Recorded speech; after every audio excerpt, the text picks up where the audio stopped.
मानुषी संवाद में आप सबका स्वागत है. Welcome to this edition of Manushi Samvad.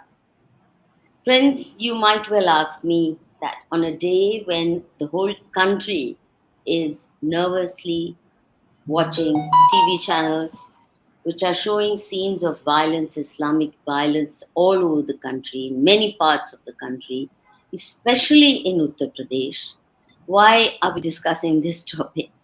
Firstly, I think एक वन साइडेड ऑब्सेशन जो है, एक ही बात पे सुबह से शाम तक सोचते हैं, मेरा भी दिमाग छन्नाने लगता है.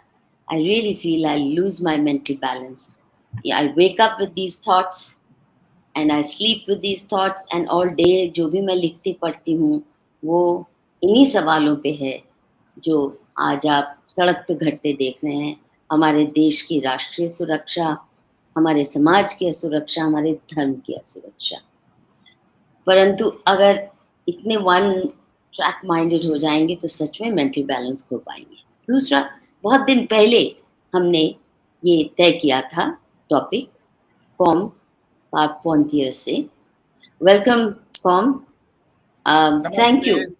Namaste, Com, for joining to talk about this topic, which is something you've worked on for years, which is actually of great importance. And I hope our viewers will see how much relevant it is, even within the context that we are currently operating. Why, for example, is the US, the great superpower of the world, so paranoid and super secretive about extraterrestrial creatures and UFOs, the unidentifiable flying objects? Now, sighting of UFOs, is an old story. I remember even as a child, during my childhood, one used to hear such cases. But in India, nobody, I remember, ever got nervous about it. There was never any panic. It was just interesting. People sort of wove their own stories around it. But it never created panic in the way that it does in US. Now, what surprises me is not just the people of America, but the US government, the mighty superpower of the world, which displays such paranoid reactions and treats UFOs as a national security issues. You sent me a lot of links to the literature and videos on the subject.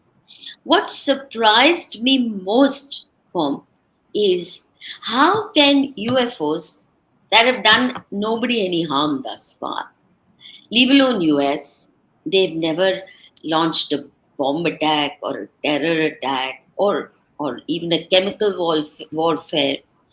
Why does the US think that it constitutes national security risk?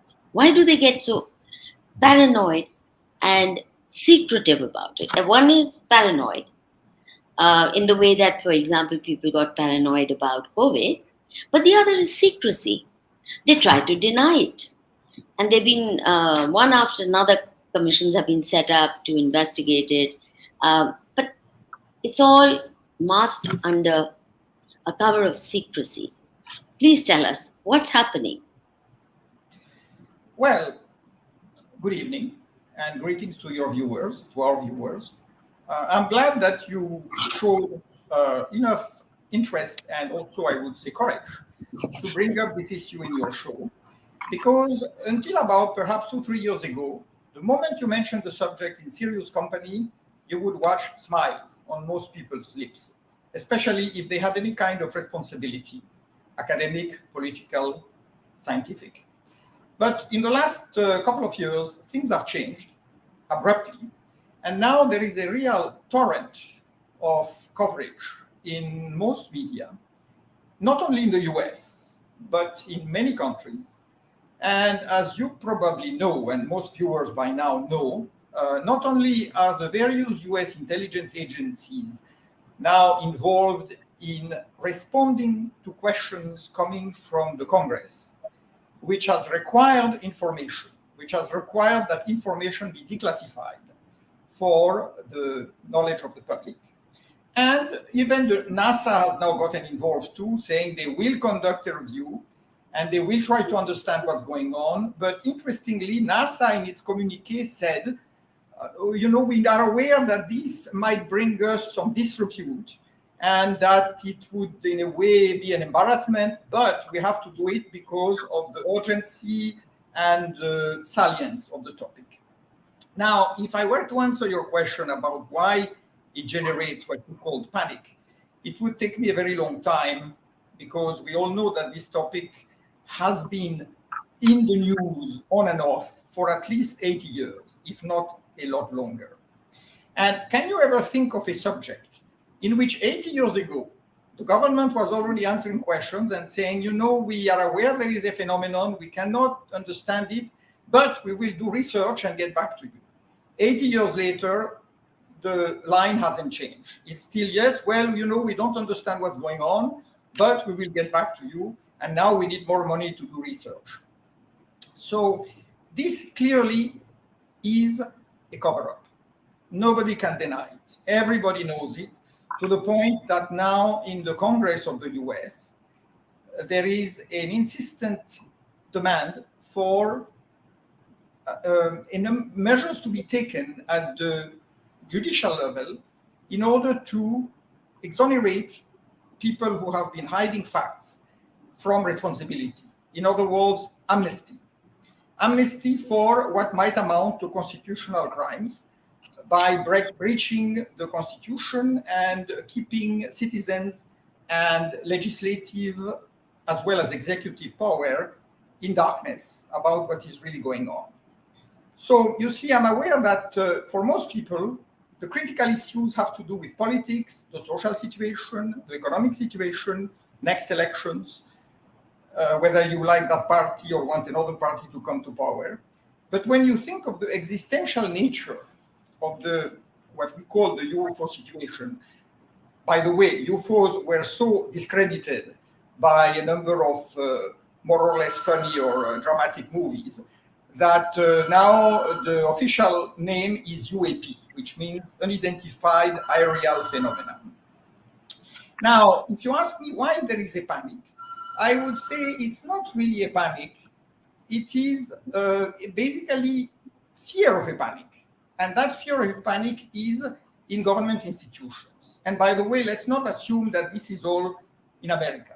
No, because a lot of people I speak to, also in India, tell me, well, this seems to be mostly an American issue.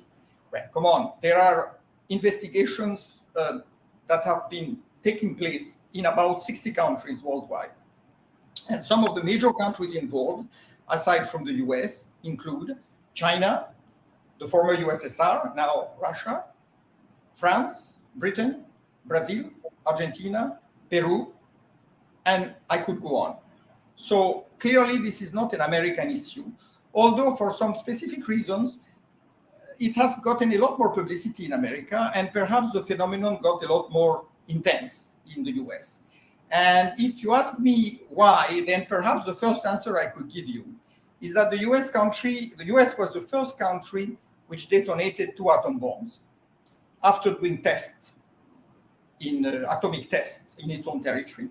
And it turns out that the first massively publicized so-called UFO crash incident took place in early July of 1947 in Roswell, near Roswell, New Mexico, which is very close to the first intercontinental bomber base carrying nuclear weapons.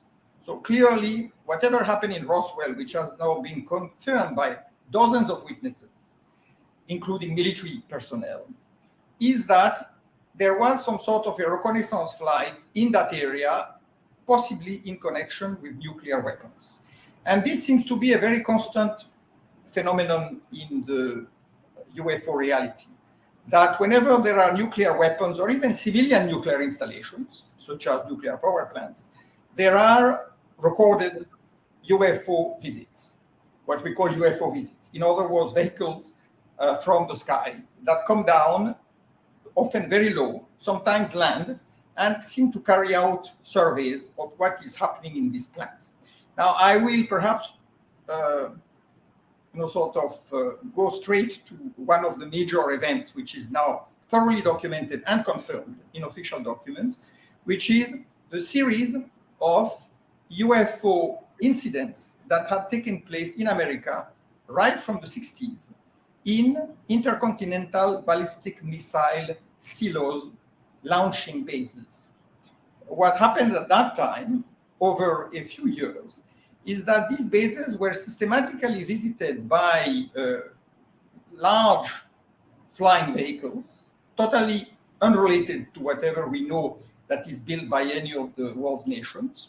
And these vehicles perform incredible feats because not only were they able to switch off the launching codes, the launching facilities for those missiles, which means that the missiles became inoperative, but they, in at least some cases, they actually, from a distance, lifted the slabs of concrete, which essentially cover the missile silos. As you probably know, if you're talking about the missiles that were in use 30, 40 years ago, and some of them are still in use, they are buried in wells at a depth of about 60 to 80 feet. And above the well is a slab of concrete which weighs about 20 tons.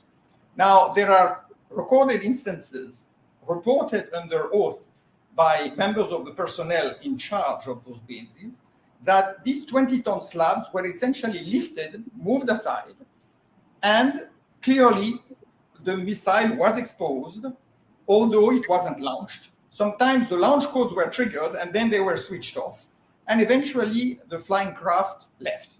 So the personnel who were involved in this, of course, were traumatized. And all the reports they made were systematically classified and they were all sworn to secrecy.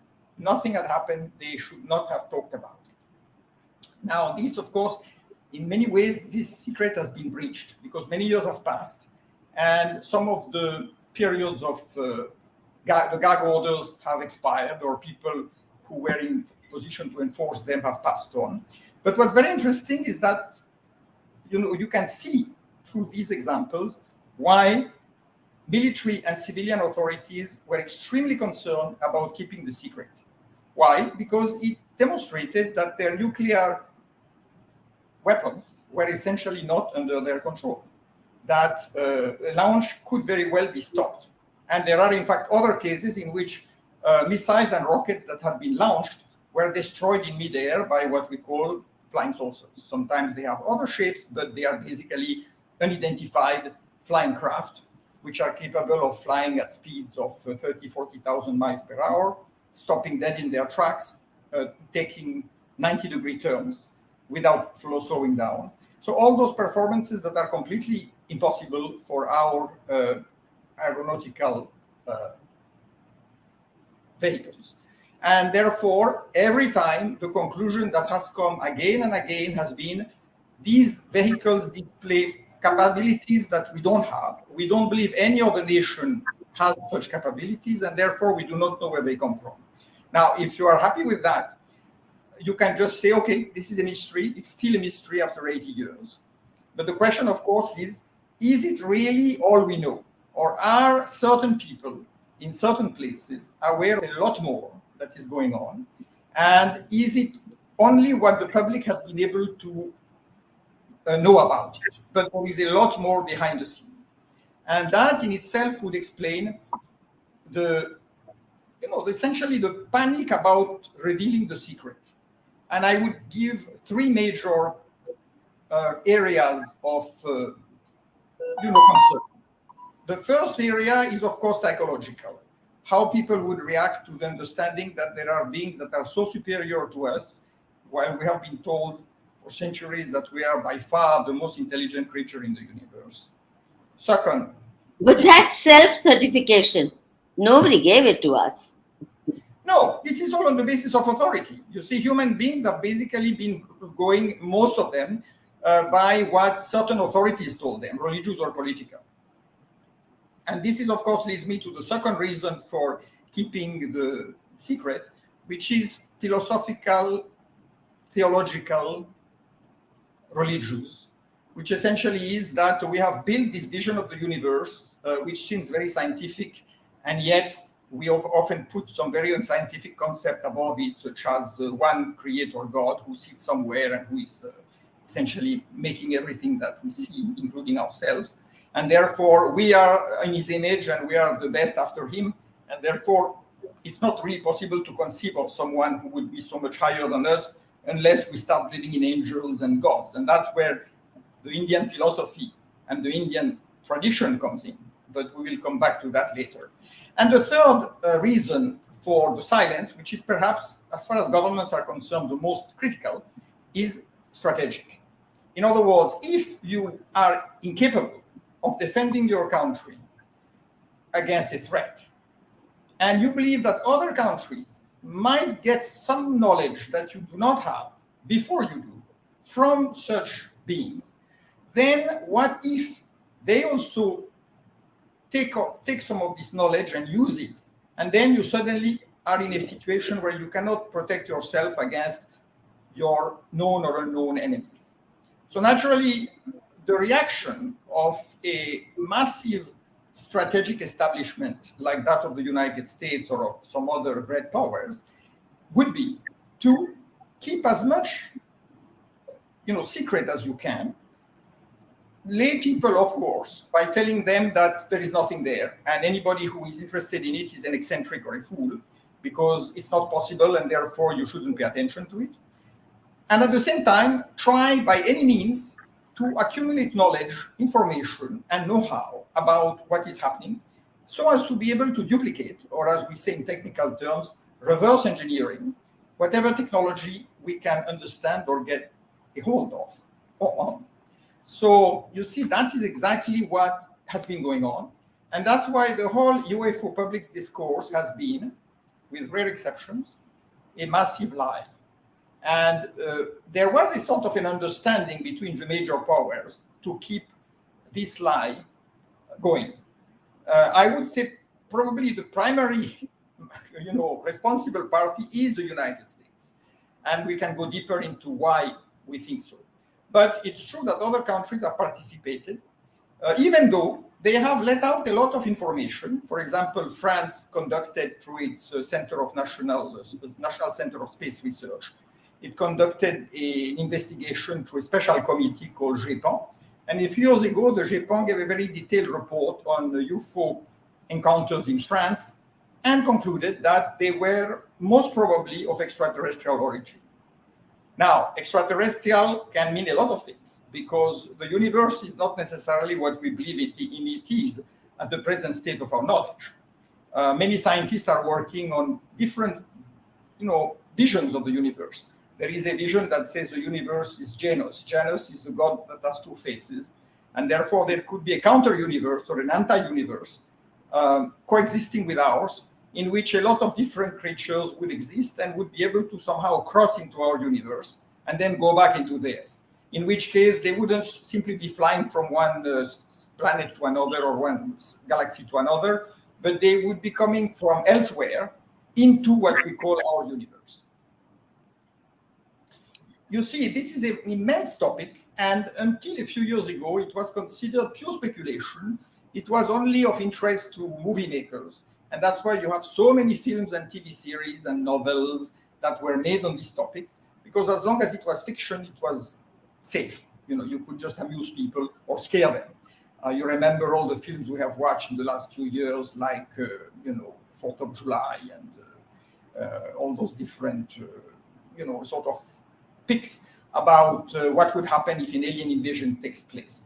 However, let me tell you that 10 years ago, in 2011, the Joint Intelligence Directorates of the US prepared a report, which was only released in the last couple of months by former Undersecretary of Defense Christopher Mellon.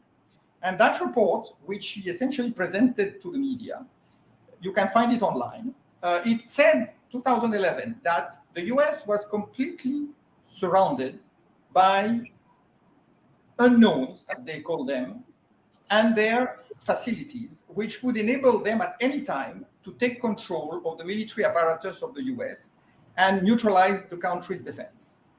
what would happen later, they had no idea, because they said, we do not know what these forces want. And we do not know where they come from. Of course, that's what they say. But that in itself is worrisome enough for a superpower like the US. And let me tell you, without going into further details, that the Russians on their own have come to similar conclusions, and so have the Chinese. So that's a situation which is not science fiction. It's not a practical joke. It is true. To my Indian mind, to my Indian ears, this appears like great news. If the entire defense establishment, it's not really defense, it's aggressive establishment. US doesn't have to defend itself. It's constantly running amok globally. So if they could be halted and neutralized, it would be great news. And if the two superpowers or three superpowers, China, Russia, and US, could be simultaneously neutralized, can you imagine what a peaceful world we'll be living in? At least for India, it will be great news, because then we can handle Pakistan much more easily than we can at the moment.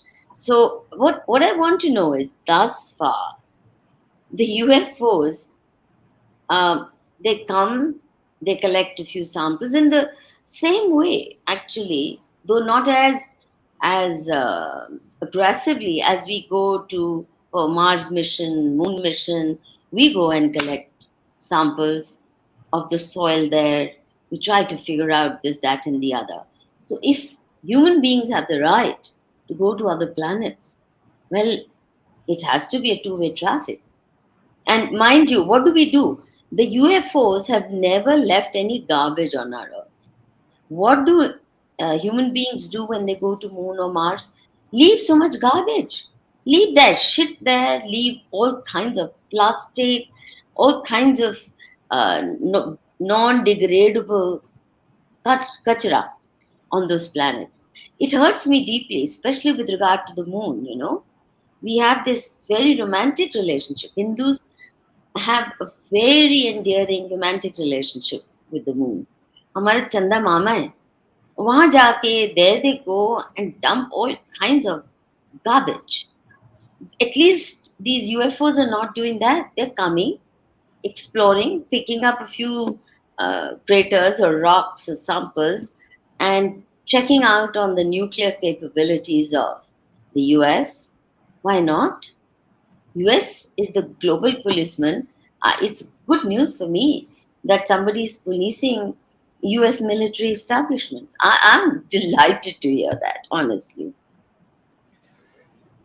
I would not disagree with you, and I think most people of good faith, as they say, people of goodwill in the world, would share your optimistic perspective and your hope.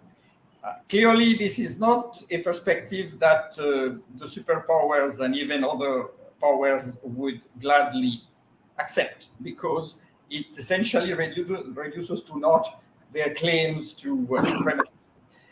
And we can certainly philosophically be quite happy about that. On the other hand, it is true that an alien species whose intentions are unknown can certainly also be quite threatening, even unwillingly. You know, for example, we know that viruses come from many places, and we now have reasonable reasons to believe, reasonable grounds to believe that they come from outer space in certain cases. So you never know what what you might call an invasion or an occupation might bring. However, I would say that on the reassuring side, the fact that at least some of these aliens, because the situation is not as simple as we would like it to be. There are different species, and they may have different agendas, and even within one species, they are not all the same. Just like we are not all the same. There are very good human beings, and there are very cruel ones. So, how do you know they are cruel? They haven't done a thing yet. Can they match the cruelty of ISIS? Can they match the cruelty of Taliban? Can they match the cruelty of those who are marching, these menacing mobs on the streets of India? Can they match the madness of Pakistan? Can they match the madness of American presidents who have reduced so many countries to rubble. And you said they'll bring viruses. Can they bring more viruses than this COVID team manufactured and then petrified us all? I'm quite confident our Ayurved will handle even the viruses brought by UFOs. I can't imagine more cruelty coming from them than has come to, at least to India, from the human beings we know. So I somehow don't understand why I should be considering them to be more cruel than the human beings. We've been facing 1,000 years of the most brutal, inhuman, barbaric invasions. I doubt that any extraterrestrial creature would do to us what these barbarians have done to us, what the British colonialism did to us, what the Islamic invaders did to us. I doubt it. So I'm quite ready to befriend them. You're absolutely right to doubt it, because I'm not suggesting by any means that we should fall into a panic, which I would say would suit the agenda of certain agencies and certain governments, because by making people afraid, you can control them much more easily and lead them to wherever you want them to go. So I would agree with you that the situation is not necessarily alarming. However, you have to take into account that there are hundreds, if not thousands, of well-documented cases of what is called abductions, in which human beings were taken on board certain craft and underwent a number of very intrusive operations, during which certain probes were inserted in them, what we now probably would consider biological microchips, probably in order to track them. But also, we know of certain experiments that have to do with cross fertilization, in other words, creating hybrid individuals. This is fairly documented, I would say, scientifically. Obviously, you have to go to the right sources to find out the evidence. Otherwise, if you just ask the average scientist or government person, he will tell you, no, this is all nonsense, don't even think of it. But at certain levels, people will tell you, and they have no choice but telling you, because it's essentially all now documented. If you find the right documentation, it is there. And of course, all that goes back a long time. So we do not have to believe that suddenly this has become a threat and they are about to take us over. Because had they wanted to do that, they could have done it over the last century, if not much earlier. Because at least in some cases, there is circumstantial evidence, or at least probability, that there were alien beings on this planet at various times in our history, and they played a role, positive or negative, as we wish to interpret it, but they were there. And if, in fact, this is very clear in a lot of the traditional stories reported by religions. India is, in that category, particularly rich. So you certainly have the ability to interpret a number of legends, either as being purely invented, or in some cases, you realize that they were probably based on historic facts, on direct evidence. I mean, on actual witness testimony, which is what we have now. I mean, we have millions of witnesses, and some of them can be discredited, but not all. In fact, I would say the majority is sincere and probably faithful to the facts that they saw, because a lot of them are highly qualified people in terms of rationality. You know, they are pilots, policemen, military people, you name it. I mean, practically every category, from physicians to nuclear physicists, astronauts. Many of them have spoken, and even heads of state. You know, you just have to go back. Only to mention American history, President Truman saying that, statement from the White House to the media that flying saucers are not made by any power on Earth. That was an official statement. Then you have Eisenhower, who had correspondence with a number of people who wrote to him about UFO encounters, not just UFO encounters, but encounters with extraterrestrials. And Eisenhower had a reason to be very accepting, very welcoming of such things. Why? Because we have very strong reasons to believe that in 1953-54, he actually had a meeting with representatives of a particular non-terrestrial expedition. And some agreement was discussed at the time between the US government and those visitors. And I won't go into the details as to why this is highly probable. Look, I can tell you that his family has kept that tradition. His granddaughter, Susan Eisenhower, became one of the leading experts in the US on space matters and relations with the Soviet Union. Very telltale connection. And then his great-granddaughter, Laura Eisenhower, has become a very outspoken sort of figure in the extraterrestrial movement. She often refers to her great-grandfather and says, we have kept this tradition that he was in contact with extraterrestrials.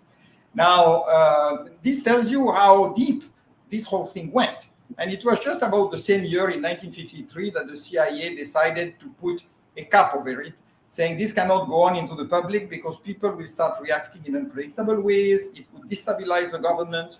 It might upset religions, even destroy certain religions. Therefore, we will just take it with humor and tell people that this is only a big joke and they shouldn't pay much attention to it, which was the official recommendation in Robertson panel report that was brought out in 1953. It was a CIA commission report. So we know that there was a deliberate policy to discredit witnesses and researchers in the field of what is traditionally known as ufology. Did you say they might destroy certain religions? Not very. The idea is that some religions may not survive the onslaught of a new reality. That's wonderful news. Well, I wouldn't disagree. I honestly, you've given me something to celebrate and something to look forward to, because that's what maybe will start the coming of Satyug, the cyclical end of Kali-Yuga. Because honestly, you say they've abducted several thousand people. Is that what you said? Well, probably a lot more. But we have very well-documented evidence for thousands of people who were abducted. Some of them... And never came back? Sorry? They never came back? No, most of them came back. Now, there are cases of people who disappeared, but we don't have proof that they disappeared in a UFO. You know what I mean? They may have been abducted and then they may just have somehow gone off. The others came back. So they'd have a lot to tell, right? They do. Most of them do. And some of what they say is very traumatic because they were submitted to very, I would say, rough experiments. Others, on the contrary, had very positive experiences, which tells me that there are different kinds of beings that operate at different levels. But what's very interesting is that those who, were either taken on board or had close encounters with UFOs, in most cases, the first thing that happens is that the time-space you are in is no longer the same. In other words, they may think they spent 5 minutes in a UFO and then they come back next day, and maybe 1 day or 5 hours have passed in normal time frame.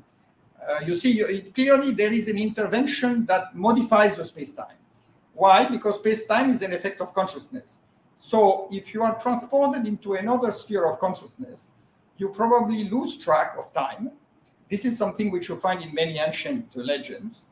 And it clearly applies to UFO phenomenon. In fact, I am not just telling old wives' tales, because many of those cases were analyzed by Professor John Mack, who was the head of the Department of Psychology at Harvard University. And he essentially he also practiced hypnosis. But he worked on hundreds of patients. I mean, you could call them patients, of people who had been abducted and who had gone through these experiments. And he reported a lot of those cases in which people literally were transported into another time zone and then were brought back in a very confused state. because clearly it's not easy to realize that something has happened during which you were either unconscious or you saw a reality which you can no longer relate to your ordinary reality. Now, this is something that you probably would find in cases of drug addiction, but also it is very obvious that in mystical trance, you are privy to such phenomena. And let's put it this way, consciousness is what can take you outside of our daily reality, of our space-time. So essentially, what is happening in such cases is that you are basically being brought into some state which is not the ordinary state. And that tells you why this is so in a way shocking, because suddenly people are just crashed out of everything that they know, you see, and there is something that they cannot relate. And of course, that brings us to the concept of Maya, Maya samsara. What is true and what isn't? Is our reality what is true, or is it what you experience? Recently, not so long ago, Elon Musk, who is known for saying very strange things, he said, I believe our world is just a computer game, and everything that we see is just a screen. Somebody is playing with us, and we are just characters in the computer game. He's not alone in believing that this may be the case. Well, that's an interesting way of looking at it. From Maya to computer game, and being played through a computer. But think of it this way. These guys, if they took people, they brought them back, no matter what experiments they did or didn't do. Think of how many millions the Americans brought from Africa, captured, abducted, and under very harsh conditions turned them into slaves. They never went back to their families. I mean, can UFOs or UAPs do that? No. Think of the lakhs, millions that were butchered, slaughtered in India. The Hindu men and women and children who were abducted as slaves, and lakhs of women sold in the bazaars in not just in the Gulf countries, but also in Lahore and Delhi and all these places, stripped naked and sold in the bazaars, mangled, reduced to sex slaves. I don't think any alien could do that. And I'm pretty certain that aliens will look kindly upon at least the Hindu civilization, because we don't have that many fears of the extraterrestrial world. We're so used to talking to them, relating to planets as benevolent forces that our rishis have been in communion with the Brahman in very creative ways. So the point that I'm trying to make is that is the fear of the Western world based on the fact that they know what they have done to others. So they're afraid if somebody does to them what they've been doing to fellow human beings on Mother Earth, it won't be kind. It's very possible, because we tend to interpret the intentions of others in the light of our own experience. So if we have been cruel and abusive to others, we probably expect others to behave the same with us. That's highly possible. Look at the US, in which tens of millions of people own very deadly war weapons, such as the AR-15, which killed so many children just a couple of weeks ago in Texas. And yet, you have 11 million of those weapons in American private hands. Why? Because American weapons manufacturers don't find enough business with the military or the police, so they just have to sell it to whoever wants it at a discount. Now, this tells you how crazy society can be, and how it's true that no alien race could be more cruel than we are. Yet, of course, then some genocidal cults have been. I would not say all human beings, because human beings also display very noble qualities. right? But there are genocidal cults which turn human beings into bizarre creatures. They lose their human touch. And if America is worrying about UFOs, and they're not worried about the manner in which Islamic groups are planning to take over the Western world. Their agenda is open. They have to conquer the world. Imagine ISIS flag or Taliban flag flying atop the White House and the Buckingham Palace. They have it clear. They want it. But somehow the Brits think um, Hindus are more dangerous for them and are fascist, whereas the Islamists need protection. So also the Americans, they want to dismantle Hindu. What was that? Hindu fascism or God knows what. Yes. But but they're sleeping with Islamists. So I honestly, I didn't expect such good news coming from you around the UFOs, that they may actually be a potent threat to nuclear powers. Good news for me. All nuclear weapons decommissioned in one stroke. What a safe world we'll be living in. Then that they could be a threat to certain religions. Wonderful news, because it's these religions emanating from the desert that have really caused so much havoc in the world.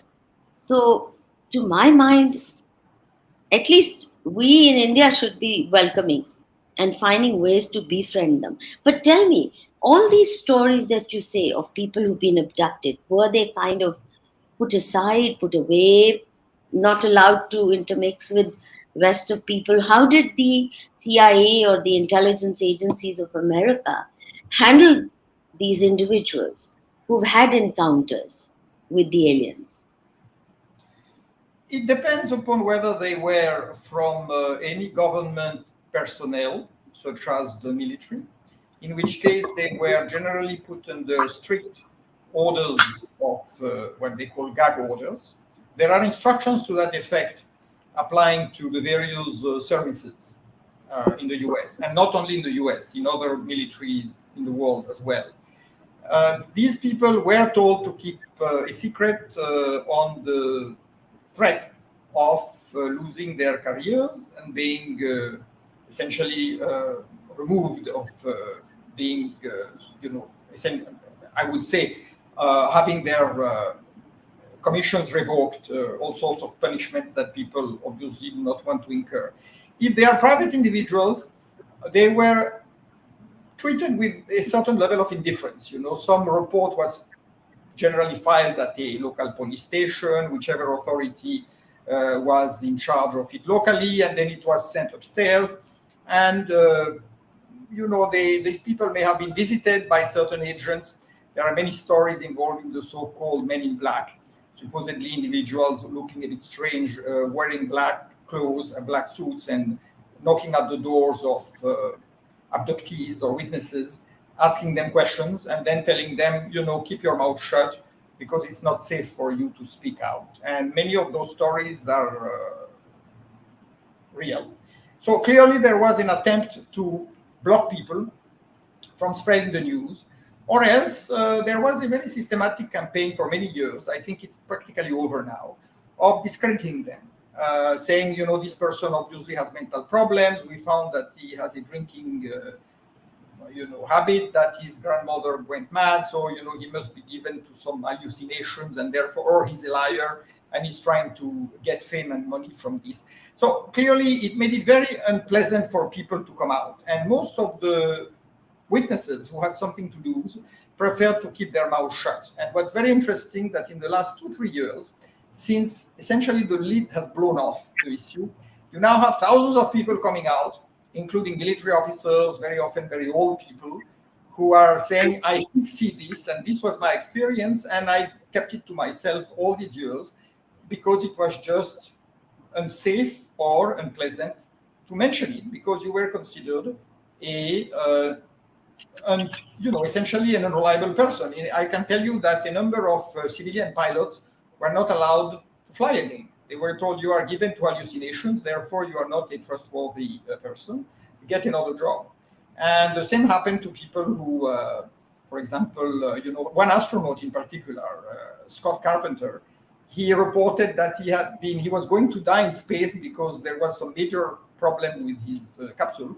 And he was essentially miraculously made to cross into the atmosphere and land. And he was safe, he was sound. And he said, there was some sort of protection that I got, and I saw a sort of a wave of light that surrounded me and made sure I went into the atmosphere without burning up. Now, they told him, whatever you saw is probably a mystical vision, but from now on, you are requested not to fly again because we don't want that sort of person in space.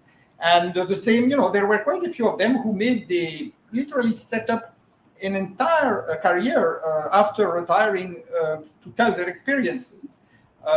There was another astronaut who died recently, and Dr. Edgar Mitchell, who essentially created a foundation to carry the legacy of his encounters and his experience with extraterrestrial intelligences.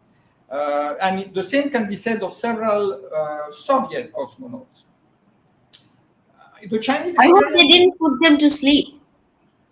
Well, no. I mean, these people were sufficiently well known that they, in a way, were protected also by their, the units to which they belonged. But I can tell you of the three people who went to the moon first, Armstrong never spoke, although quite a few people who knew him well said he had certain things to say that he would never tell.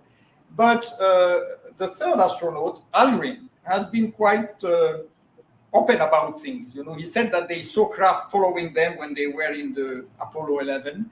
And he spoke about what they saw on the other side of the moon. I mean, there was a lot of talk that went on, and they let him speak because I guess they said, well, one man, people will believe it or not believe. You see, the clever strategy of most governments, because I'm not only talking about the US government here, I'm talking in particular of the NATO governments. There was a NATO coordinating body that essentially made sure that all the member governments would keep more or less the same line with regard to UFOs. And what they did with the people who, were very vocal about this, they told them, also you believe. Okay, you are a believer. And that's even now what you hear. There are believers and unbelievers. So that puts you in another religious category. Okay, there are people who believe in UFOs, and, just like they go to church. So why not? If you believe in Jesus Christ, or if you believe in, whatever God you believe in, then you can also believe with UFOs, but in UFOs, but that's your choice. It doesn't affect policies. It doesn't affect reality, because for most people, this is still a religious tradition of sorts. You mentioned that several films have been made on this subject, and a lot of science fiction novels I'm aware of. In India also, we had a very interesting film. I don't know if you saw it, Koi Mil Gaya. It was a Hrithik Roshan starrer, and Hrithik Roshan gave a brilliant performance. But the nicest thing about that film, if you didn't see it, I'll just briefly narrate the story. His father is a scientist who's trying to communicate with the extraterrestrial beings. And the sound that they respond to, interestingly, in the film, is the sound Om. The sound Om, which is supposed to be the primordial sound of the universe. Yes. And how this child, in a fit of excitement, after his father is dead, how he dies, I can't remember, but he plays with the gadgetry left behind by the father, and then how an extraterrestrial being actually lands in their courtyard, and how these kids handle him. And it was so sweet how they become protective towards him, how kind he is, and saves them from many difficult situations. Far from it was such a humane and loving relationship that these kids develop with that extraterrestrial person. How Hollywood films on the subject? Is there one that is closest to what is already known about UFOs and extraterrestrial life? Well, since you brought up an Indian film, I will tell you, I will go back further back. I will go back to the earlier times of Indian films when Satyjit Ray, who, by the way, I met once in Kolkata in 1977, but we never spoke about this. Satyajit Ray actually wrote the script for a film on an alien that lands on Earth and is adopted by a child. And he even drew the alien who was sort of close to what we call the little grays, you know, the little beings who are often seen, who apparently are genetically are genetic clones. You know, they are essentially used like bees in a hive, and they are there as artificial intelligence servants. But they have very special capabilities because they can go through walls. So they are both material and unmaterial. Anyway, all that is, there is a lot of documentation behind this. But Satyajit Ray wrote the script, took it to Hollywood, and he later said that it has been stolen by Steven Spielberg, who made E.T. out of it. And E.T. is very close in the plot and even in the features of the E.T. to what Satyajit Ray had proposed. So there is a clear connection to India there, at least to Satyajit Ray. Another connection, which is not about movies, but about something which I was personally involved in, is when, about 10 years ago, maybe a little more, I did some work with Ashok Parthasarathi, the late Ashok Parthasarathi, who was the son of G. Parthasarathi, Nehru's right-hand man. And Ashok was a scientist. He had been science advisor to Prime Minister Indira Gandhi. And at some point, after talking of many things, I broached with him the topic of UFOs, on which I've been active for at least 35 years. And he said, I'm interested because when I was in England, studying physics, I remember we had an incident in the lab where we were working because we were doing observations of the moon. And suddenly there was this gigantic pounding of the moon with electromagnetic beams. There was an enormous release of electromagnetic beams that were pummeling the moon as if it were, some sort of, as if the moon was resonating. And of course, we didn't know what it was. And our professor said, well, who knows what's going on? Maybe the Americans are doing some experiment. We know that Americans, by the way, tried to detonate an atom bomb on the moon to see what it would do, but they were stopped. And the understanding is that they were stopped precisely by somebody else who was not from here, from this planet. Basically, they could never take the bomb to the moon. This is a side story. Anyway, I did tell Ashok Parthasarathi at the time that we should bring up this matter to the attention of the Prime Minister, because there were a lot of stories at the time about UFOs in Ladakh. The Air Force was observing them, and they were playing hide and seek with jet fighters. They were seen by Indo-Tibetan border police patrols, and they sometimes rose above, Aksai Chin around the Pongong Lake, and some flew into the Kashmir Valley, and some of the pilots actually had them flying under them. So we did make a little report, which Ashok Parthasarathi took to the PMO. And the idea was India should raise the issue at the UN, because the UN had tried to take it up back in the 60s, and it was in the 70s, and it was killed by the US and the British, who said, we don't want to discuss this as not a serious matter. So the idea is, could India raise it again? Because the first country... Why raise it? Why raise it? Why should India not carry out independent research? No, why should we? But the problem is that why India has go to UN? UN is such a thug organization. We've seen. Yeah. I wouldn't take them seriously, and either they are completely effete, incompetent, or rogue organizations. That's what they've created. So I don't think they're under the control of the Permanent Five in any event. And exactly, and the Permanent Five are not the best of five in the world. So no, but how does you from France to raise the subject in India as well? And it was not just to take it up to the UN, but also to bring attention to it. Unfortunately, there was no follow-up. Because from what Ashok told me, he was the one who interacted with them. He said that the Prime Minister had asked for advice from some of the major scientific advisors, And they had said, oh, this matter, you better drop it. It's been a hot potato for many years, and nobody knows what to make of it. And I don't think the US would like to see India getting involved in it. Which, clearly demonstrates what the situation is. On the one hand, you have very skeptical establishment scientists who are afraid to jeopardize their reputations by looking at something which is considered, or at least was considered, completely offlandish. Or you have people who basically, cannot relate it to their scientific upbringing and their scientific knowledge. So they say, how can this be? These people cannot be doing what they are doing because it's not possible under the laws of physics.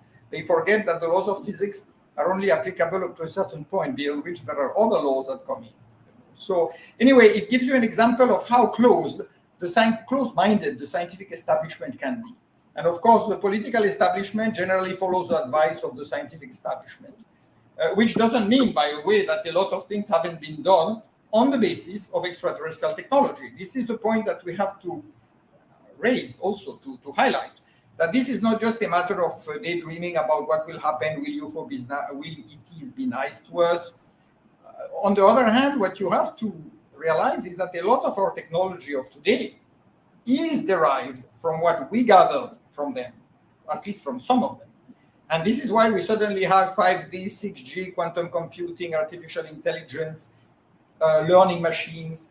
All that is part of a scientific revolution which is not entirely earthly, or at least man-made.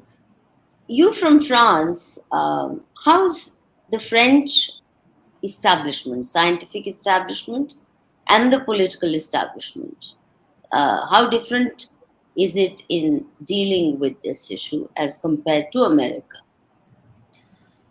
A little more open. I told you they did release a report which was fairly conclusive, and this came from a government agency.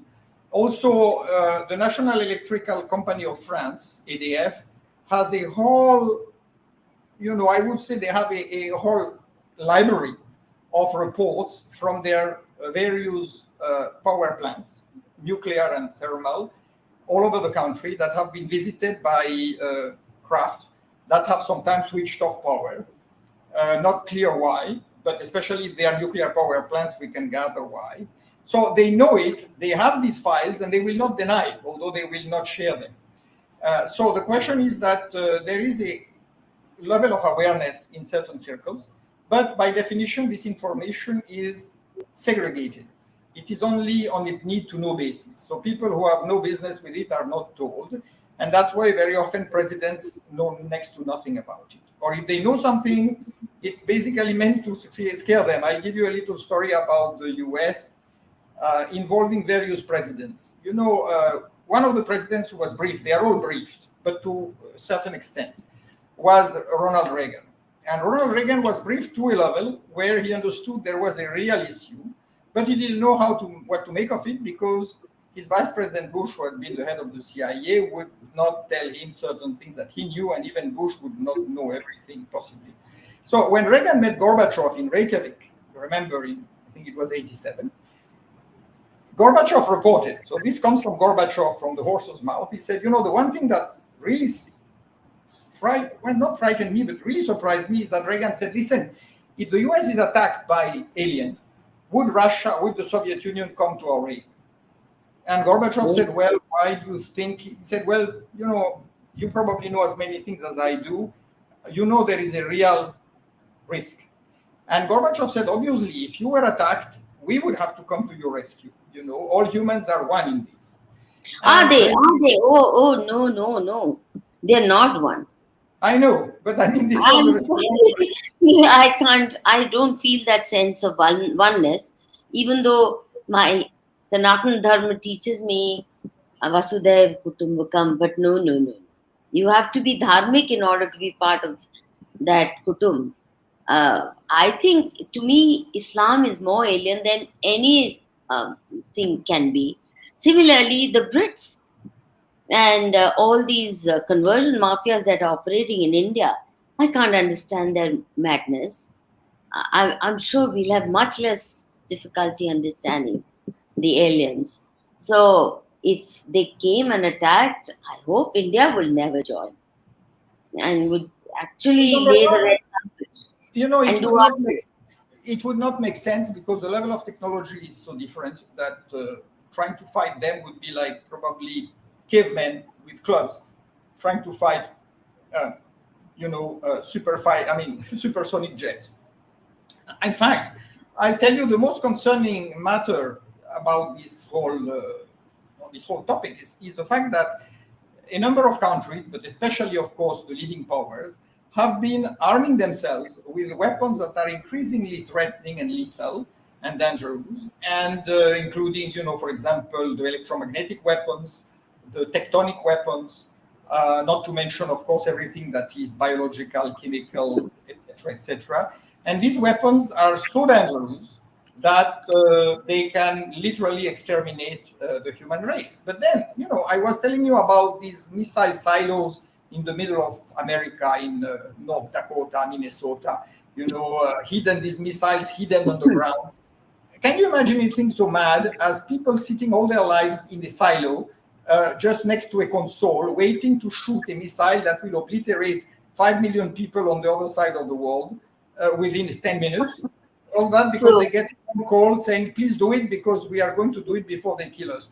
You know that the Americans and the Russians had planned to exterminate each other so that none of the two could survive. And the one who would somehow have 5 minutes advance notice might be able to save a few million people, whereas the other side would not literally save anybody.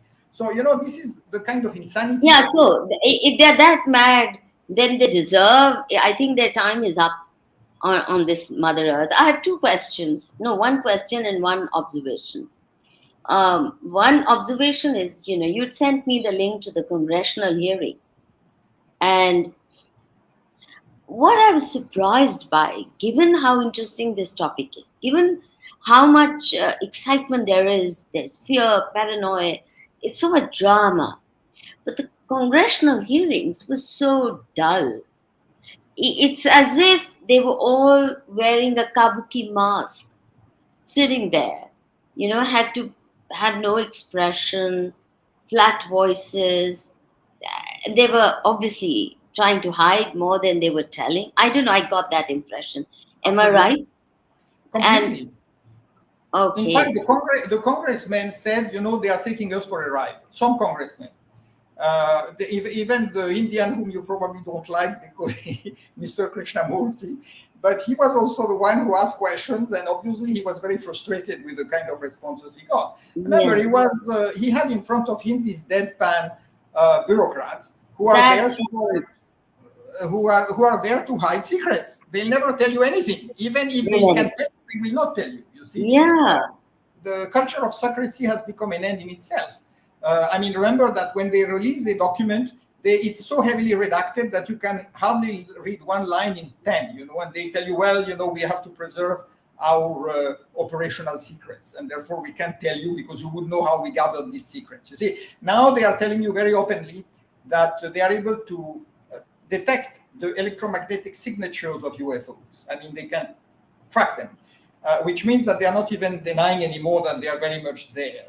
But the interesting part is that once they tell you that, then they say, we are still trying to understand what they are, and maybe they are Russian or Chinese, which they know for the last 60 years is not true. But they are still telling you that. Why? Because it gives them an escape. It's kind of, we still have to find out what if the Russians found something. And of course, the Russians are saying the same thing on the other side. Now, there is a little interesting detail that some of my friends were involved in, because I'm in touch with many of the very brilliant people who are working on this privately. Scholars like Richard Dolan, observers like Stephen Bassett, who is a analyst and a lobbyist on Capitol Hill.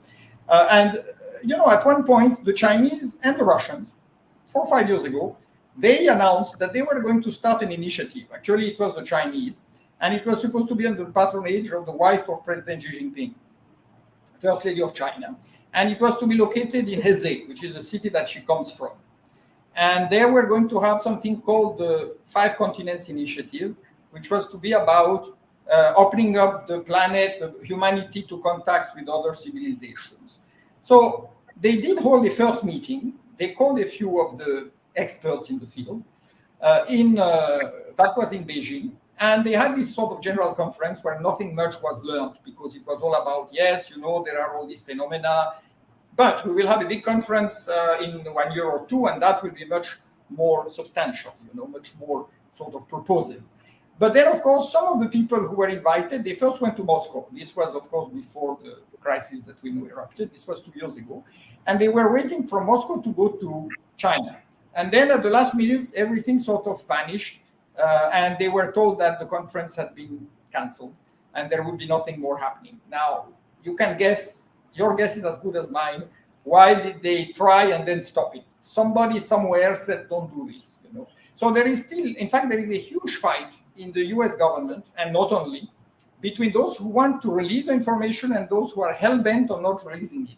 And I can cite some interesting names. In the US, there is an alphabet soup of agencies in the US government. By the way, you know that the CIA, the NSA, and the National Reconnaissance Agency were all created by the National Security Act of 1947, within 5 months after the Roswell incident, which means that they were a direct response to the fact that they had found crafts and bodies, and perhaps one living being.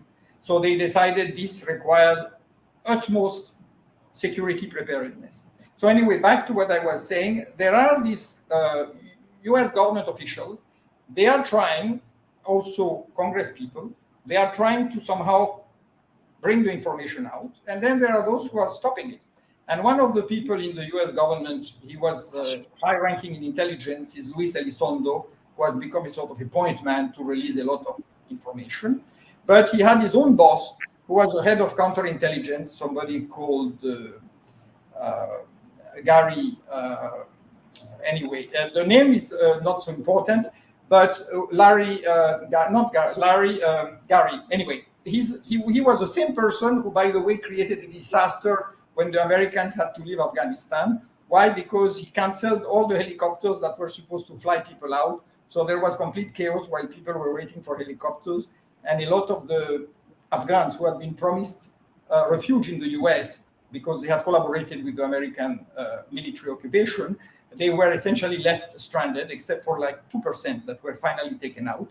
And all that was the same man who also happened to block the release of so much intelligence from the Department of Defense. So that tells you that there are very major implications with international politics.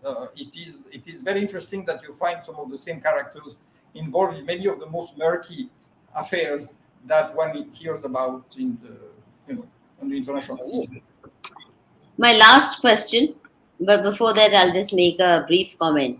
The amazing thing about America is that it's the most secure nation on earth. It has oceans surrounding it from most sides, and no one really threatening it. And yet, it has the biggest military industrial complex in the world, and it's instigating wars all over. I wish the next Third World War, if there has to be, it's on American soil, because they really create war all over the world. Now, being so secure and yet so insecure in building this kind of a defense establishment. But my last question, this was mainly a comment. Why is it, and viewers, I'd like you to know that at 9:30 we have another program on Yogi Adityanath's speech, mini speech that's gone viral, warning the BJP that if they don't stand with their own people, nobody's going to be with them. So we're going to explore this issue, the warning that Yogi gave some time ago at 9:30 with Ajay Chrangu and Ankur Sharma, Advocate Ankur Sharma from Jammu, who will have a lot of information to share about what's happening in the Jammu province. So please do join us at 9:30. Now my last question, and we'll wind up after this. You know what surprises me? Firstly, the physical portrayal of aliens is so bizarre, so weird.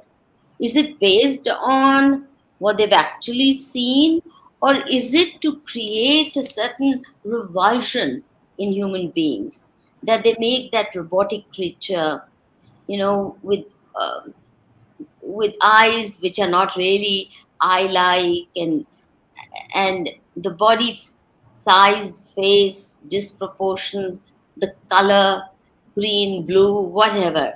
Why do they make them so weird? Have they actually seen them? Is that why? Or is it uh, uh, deliberate attempt to create revulsion or fear? In some cases, it may be. If you are looking at movies, I mean, at feature films, obviously they want to scare people, entertain them. There is the horror factor is always a powerful, attractive for many audiences. But if you are looking at serious reporting, then you realize that there are a number of types of so-called alien creatures. Remember, anything that is unfamiliar is scary. You can always feel that something, unless it's particularly beautiful and attractive to you, you are going to be scared because somebody looks very different.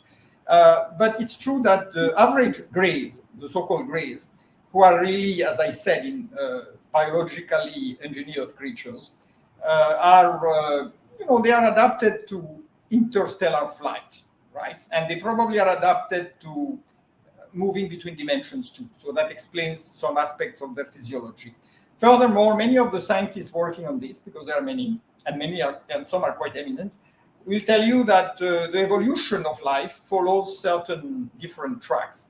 And the fact, for example, is that we think that Homo sapiens has evolved out of hominids, which means apes, and we are the superior species. But let's not forget that other branches of life have also evolved, and therefore, just as we have super apes, if we call ourselves that way, you may also have super insects or super birds. And they are perhaps so much more intelligent than us in the sense that they have a few thousand or perhaps million years of advance on us in evolution. So that would explain why some of them are reported to be insectoids. In other words, creatures that look more like certain kinds of beings. Yeah. But what's more interesting, and I land on this, there is a very, very old and very serious evidence that some of the beings who are seen once in a while are actually human beings, very much like us, but generally far more aesthetic. And many of the people who are working this are telling you, they are giving two explanations which are not mutually contradictory. One is that our species was genetically engineered and some were selected and taken out and brought into a different kind of space-time where they are living at a much higher level than we are. We are the sort of those who missed the boat, who were kept here. The other possibility, and it's very serious, it's not some person just dreaming it out, it's a lot of observation and research. The other possibility is that well before the current strand of Homo sapiens took over the Earth, there was a much more advanced species, which essentially took off. And just as we expect to do in the next 100 or 200 years to go into space, or perhaps earlier than that, they did it, but they did it tens of thousands of years ago. And they are still coming and going. They are under the water, under the seas, they are underground, they are here and there. But they are so far ahead of us that they are seeing us as some sort of misfits who may, for some of us, be eventually gradually brought up to their level, but the others have to go through the school of karma.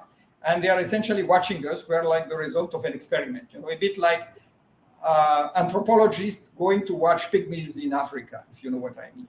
Except pygmies were probably much better behaved than we are. Thank you, Com. Thank you. It's been a fascinating conversation, and I didn't keep myself updated on these things. I warned you that my questions will be that of a layperson, and I lived up to that promise of layperson's questions. But somehow, this whole expose into the secret vault of American establishment has cheered me up, because they can't keep it secret for very long. If those guys are brighter than, and actually it doesn't take much to be brighter than the Americans, look at what a mess they've made of the world. Honestly, with all that intelligence, how much secret they keep. Anybody, a society which values knowledge, a society which values science can't be so secretive and so petrified and um, so paranoid.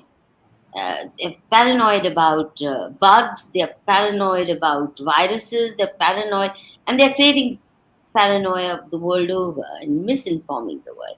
So it's good news to know that there are brighter people and superior forms of civilization.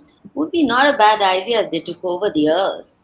I'm quite willing to make way for people who are smarter, brighter than us, because we've made a mess of Mother Earth. And honestly, Com, it worries me. These space missions, we've really what a mess we've made of the Earth. I think there has to be a ban on space landing. You go, you look at things, okay, but don't land and leave your muck there. Because who's going to clean it up? That's Well, all human. you know that Americans were warned not to go back to the moon, which is why they stopped back in the Yeah, but 70s. even when all these European and American tourists or even Indians go to the Himalayas trek, Yes, these were our sacred yes, mountains. I know. It's a They disaster. made it into Himalaya, Mount Everest. It wasn't. It's the abode of Shiva for us. And looked at how much garbage Yeah. these climbers leave. I wish Nepal and India together would say enough. We've had enough people conquering this whole idea of conquering a mountain. We worship. This was, as I said, the abode of Shiva. And now they're out to conquer it. This is such a perverse mindset that one feels terribly worried about the future of this, not just this planet. Um, and I personally wouldn't mind if if the human species comes to a close, made enough of a mess. But please let's not leave garbage on the moon or go to Mars or whichever other planet. We really have nothing to give to the cosmos except garbage. So please let's stay. That's what I would pray would happen. That better sense would prevail on our scientists, and they would try to make this world more livable than it is at present. Thank you, Com. Thank you very much for a very fascinating talk, and we'll be in touch. Okay, viewers, do join us at 9:30. We have Ankur Sharma from Jammu and Turunguji to discuss what's happening out on the streets and whether Yogiji's warning ought to have been heeded by BJP leaders. Or is it too late? It's time that we reminded the High Command, BJP High Command, that they're failing miserably. So after this very exciting, um, positive, something it generated a lot of positivity, at least in me, to hear all these stories. Far from frightening me, I think it's cheered me up. So thank you, Com. And My viewers, pleasure. Thank you. please do share, like, and support this video. And join us again at 9:30. Shubhratri.